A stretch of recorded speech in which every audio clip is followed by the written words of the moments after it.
Hello student, good evening to all of you. आज हम आपके सिलेबस का बहुत ही महत्वपूर्ण टॉपिक इटली का एकीकरण ये करवाएंगे। इटली का एकीकरण 1870 में हुआ, लेकिन उससे पहले, एकीकरण से पहले ऐसी कौन सी परिस्थितियां थी जिसके कारण इटली का एकीकरण आरंभ हुआ।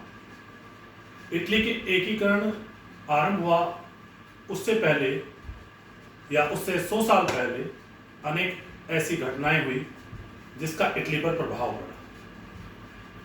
अब हम उन घटनाओं का, उन परिस्थितियों का इटली के एकीकरण से क्या नाता था या उन्होंने क्या प्रभाव डाला, उसके बारे में हम विस्तार से बताएंगे। सबसे पहले इटली के एकीकरण से पहले जो यूरोप के अंदर सबसे महत्वपूर्ण घटना हुई वो ये थी फ्रांस की क्रांति, जो 1789 ईस्वी में हुई थी। उसने पूरे यूरोप पे, इटली पे या पूरे संसार पे जो है अपना प्रभाव डाला था, जिसके परिणाम स्वरूप जो है अनेक देशों में राष्ट्रीय एकता, जागृति, स्वतंत्रता, भाईचारा, समानता को लेकर आवाजें उठने लगी थी। तो 1789 ईस्वी की फ्रांसीसी क्रांति का क्या नारा था? स्वतंत्रता, समानता, भाईचारा। उसका प्रभाव पूरे विश्व पर पड़ना स्वाभाविक ही था। ऐसे में इटली में परिस्थितियां तैयार हुई। 1789 ईस्वी के समय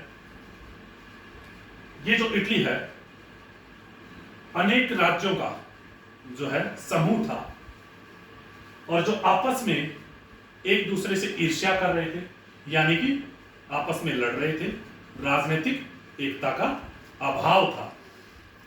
इन परिस्थितियों में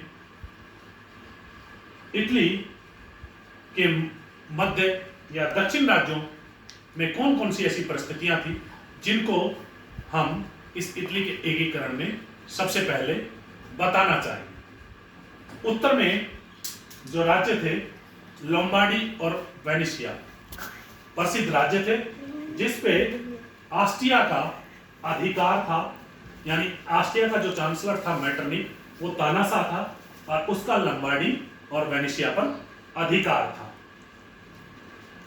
दूसरा, उत्तर पश्चिम में कौन से थे? पिडमोंट और सार्डिनिया। इनमें निस और सेवाय भी शामिल थे। इसी तरह उत्तर में ही जो है जनेवा और वेनिस थे, जिनमें गणतंत्रीय सरकारें थी। तो ये तो उस समय इटली के उत्तरी राज्यों में परिस्थितियां थी। उसके बाद दक्षिण में मध्य इटली में रोम में एक शक्तिशाली पोप का राज्य था, जिसे हम पेपल स्टेट्स भी कहते थे। नीचे दक्षिण में जो है नेपल और सिसिली के राज्य थे, जिस पर बुर्बो वंश के शासक शासन करते थे। ये तो थी कुल मिलाकर हम कह सकते हैं कि इटली की परिस्थितियां एकीकरण से पहले। अब इटली का एकीकरण आरंभ होता है, लेकिन एकीकरण के आरंभ होने से पहले कुछ ऐसी घटनाएं हुई जिन्हें असफलता मिली, व ये कह सकते हैं कि वो योजनाएं असफल रही। तो वो थी कि इटली में जागृति तो आ गई थी, लेकिन वो योजनाएं असफल रही। तो हम पहले ये बताना चाहेंगे कि इटली में जागृति कैसे आई और ये योजनाएं असफल कैसे रही।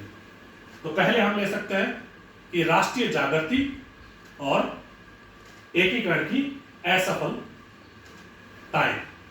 तो उसमें सबसे पहले शुरुआत होती है, नेपोलियन इटली के राज्यों पर आक्रमण करता है, इटली की बहुत सी रियासतों को पर विजय प्राप्त कर लेता है, उन पर अपना जो है साम्राज्य या शासन स्थापित कर लेता है। उसके बाद इटली के इन रियासतों पर में अनेक सुधार करता है। सुधारों की वजह के बाद उसने इटली के इन राज्यों में तानाशाही या निरंकुश राज्य स्थापित कर दिया, जिसके परिणाम स्वरूप इटली में जो जागृति आ गई थी, उन्होंने उसका विरोध किया और उसी दौरान उन्हीं परिस्थितियों के परिणाम स्वरूप जो है वियना में एक वियना कांग्रेस होती है या वियना की संधि होती है 1815 में। उसके बाद है इटली को फिर पुनः अनेक राज्यों में बांट दिया जाता है। उसके बाद फ्रांस में दो क्रांतियां और होती है। जो इटली का पड़ोसी देश था फ्रांस, उसमें 1830 और 1848 की दो क्रांतियां होती है। उन क्रांतियों के परिणाम स्वरूप इटली के एकीकरण को लेकर अनेक योजनाएं आती है। उनमें से 3 सबसे महत्वपूर्ण योजनाएं थी, जिनमें से 2 योजनाएं मेजनी की थी। मेजनी की 2 योजनाओं में पहली योजना थी कि संयुक्त इटली स्थापित किया जाए और उसमें गणतंत्रीय सरकार स्थापित की जाए। दूसरी योजना थी पोप के नेतृत्व में जो है इटली का एक संघ स्थापित किया जाए। लेकिन दोनों ही योजनाएं इस काल के दौरान असफल हो गई। अंत में इटली के लोगों की भावनाएं या देशभक्त लोगों की भावनाएं आखिर में जो है पिडमोंट के शासक विक्टर एमुनियल द्वितीय पर आकर टिक गई। उससे उम्मीद करने लगे कि पिडमोंट का शासक विक्टर एमुनियल द्वितीय इटली का एकीकरण कर सकता है। पिडमोंट का शासक विक्टर एमुनियल द्वितीय 1849 में जो है शासक बनता है और एकीकरण के लिए पिडमोंट और सार्डिनिया को मिलाकर एकीकरण का कार्य आरंभ करता है। तो इसके बाद ये तो थी कि इटली के एकीकरण से पहले कौन कौन सी परिस्थितियां रही, कौन कौन सी घटनाएं हुई, कौन कौन सी योजनाएं थी जो असफल सिद्ध हुई। उसके बाद एकीकरण जो आरंभ होता है वो होता है जिसको हम प्रथम चरण कहते हैं। प्रथम चरण का मतलब है पिडमोंट के अधीन एकीकरण या लोम्बार्डी की प्राप्ति 1859। तो प्रथम चरण क्या हो गया कि पिडमोंट के अधीन एकीकरण की शुरुआत।